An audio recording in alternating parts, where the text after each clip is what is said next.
All right, boys, so this is the new, holy sh. Honestly, bro, I don't know how to feel about this.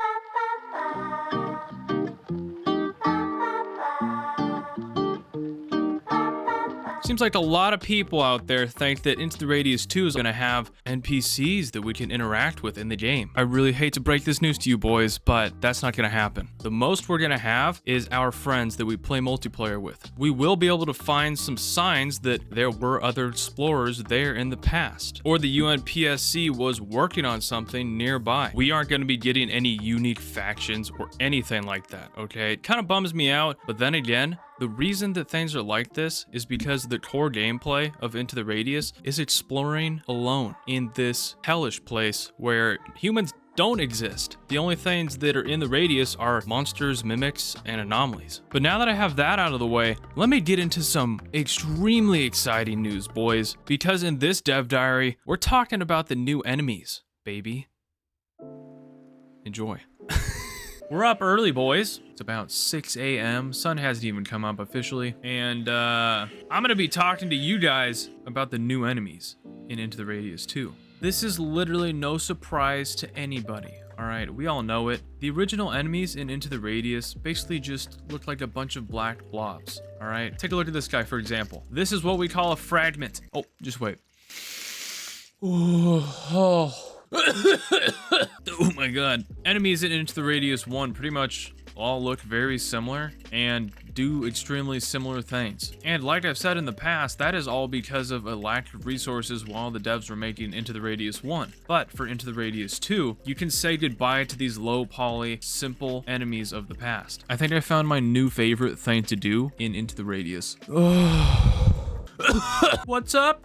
Fuckers! That is some insane mobility in the spine. Holy shit, buddy. I'm kind of envious of that, not gonna lie. Dude literally has his face pointing in the opposite direction of his hips. How do you do that? I feel like this is a very zesty stance for shooting a gun. In Into the Radius 2, there are going to be two different categories of enemies, okay? First up is everybody's favorite, the Mimic. This fella right over here, these guys are humanoid creatures that tend to mimic things like policemen and even mimicking and behaving like military personnel.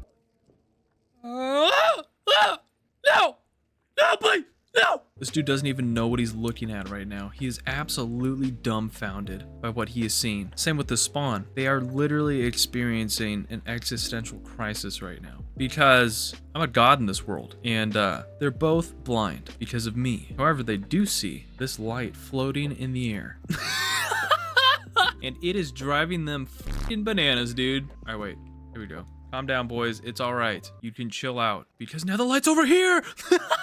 In my opinion, mimics are the most self-aware entity in the radius for the fact that they can communicate amongst each other, they take cover and reposition during fights, which means that there's at least a little bit of self-preservation in there. Bro, why are you just aiming directly at the floor? Here, buddy, I got a little something that is gonna wake you up. Here you go. Oh. How you feeling now, big guy? Here you go, little buddy. Let the consciousness flow through your brain, dude. All right, he should be conscious in 5, 4, 3, 2, and 1. Come on, Pecho. Come on, buddy. Come on, dude. Get over here, little guy. This is insane. We have our very own Pecho, and he's following me around right now. Oh my gosh, there's 2 of them. Come on, boys. Come on, boys. Let's go.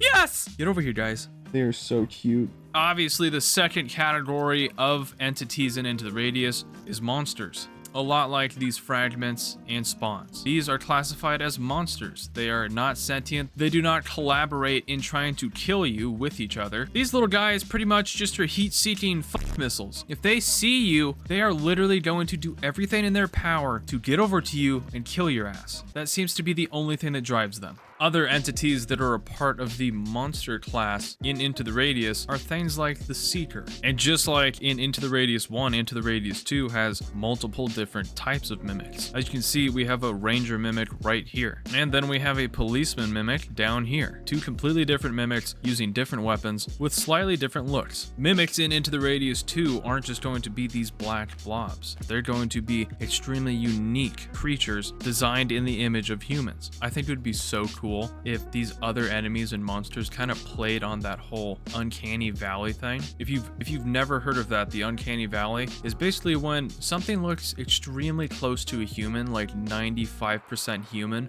but there's that 5% that your brain's just like, do not go near that thing. It's not human. And I think that it would be insane. It would be so terrifying if some of the enemies in Into the Radius 2 kind of played off of that Uncanny Valley scare tactic. Oh. You see it used in like horror games all the time, dude. All of these different mimics in Into the Radius 2 are of course going to have their own unique weapons, their own unique combat skills and tactics too. And of course, they're gonna look different visually. As a matter of fact, the devs actually showed us a picture of a new mimic that is going to be in Into the Radius 2. And there's no doubt in my mind that this is the equivalent enemy to the police mimic. And if I'm being honest, dude, this new police mimic looks freaking insane. It's basically like somebody just turned RTX on. So let's see here, dude. Let's pull this up. Looks like he is in military uniform, and there is something going on with his gun holsters, his belt. It looks like someone just shift duplicated all of his accessories and then moved it down like half an inch. I really like the colors, dude. I really like that the eyes have that orange in them, but, and this is a pretty huge but, bro must have been a owl in his past life. He's got that 420-yard stare, dude. This guy looks like fucking Golem. No. Dude looks like he just watched his entire family get murdered right before his eyes. Looks like he should be fucking crawling on all fours around Mordor looking for a ring. This is the look that I give my friends when they just tell me the riskiest joke in the history of mankind. He looks like he got his fucking nuts grabbed by the TSA. All jokes aside, this is actually an extremely wicked design for the mimic, dude. His uniform looks freaking amazing, dude. And now remember that this is still a work in progress, boys, okay? I know I joked about it, but I really do like the fact that it's almost like different accessories that he has on his clothing, his belts and his holster are like doubled, which definitely gives you like kind of a confusing what when you look at him. Very interesting. And then one of my favorite things about this guy, like I said, is the orange eyes. All right, you guys know I'm super into orange eyes. Almost every enemy concept I've ever come up with for Into the Radius has orange eyes. So you better believe that I am completely down for that. But honestly, probably my favorite thing about this new mimic model is that his head is like cracked in half horizontally, and it's kind of shifted to the left a little bit. So it's just a little off center, and it's almost like it's like floating there. And then there's that really, really cool, nice bright orange texture again for the lower half of his face, including his neck and everything. This is looking really good, guys. This is a massive step up from the enemies that we got Into the Radius 1. Like, so even though I absolutely roasted it just now, that was all jokes, man. This is just all in good fun. This is a really sick mimic model, and I'm excited to pump this guy full of lead in Into the Radius 2. The developers have also noted that the AI for these mimics in Into the Radius 2 is going to be completely different. All right, way more realistic, way more refined. They have actually employed multiple people to work specifically on this part of the game, the enemy AI. Now, obviously, Into the Radius 1, they didn't hit it quite on the nose. So on Into the Radius 2, this should all be fixed.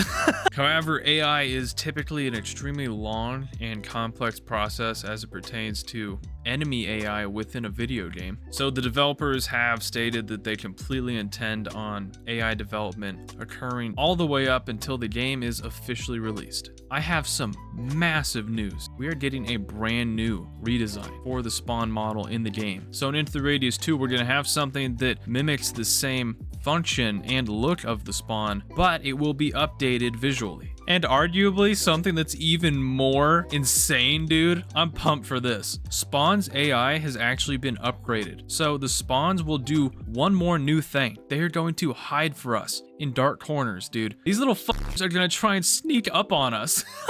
We're not just gonna see them sprinting through the radius and then beelining it towards us. We're gonna be roaming around the different buildings and Into the Radius 2, and then straight up, bro, there's just gonna be a spawn in the dark corner of a room, maybe even behind a door frame, that is gonna give somebody a fucking heart attack. All right, I'm adding that to the list of things I cannot wait to experience in Into the Radius 2.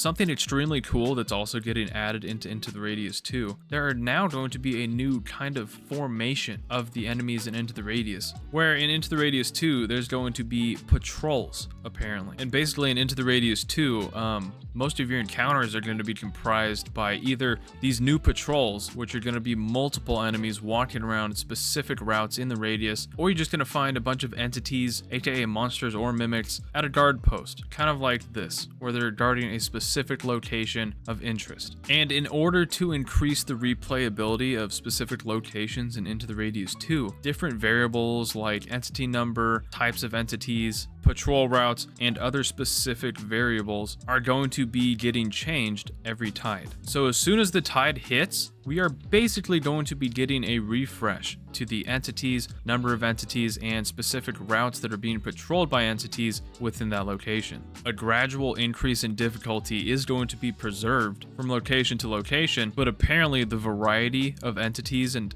how they interact in that location is going to vary vastly, which is really good. It means we're going to have a ton of variety in every single location in Into the Radius 2, which is really awesome, dude, because it's going to make the game way more difficult and unpredictable, which is definitely a good thing. I wonder if they're doing retextures for the cigarettes.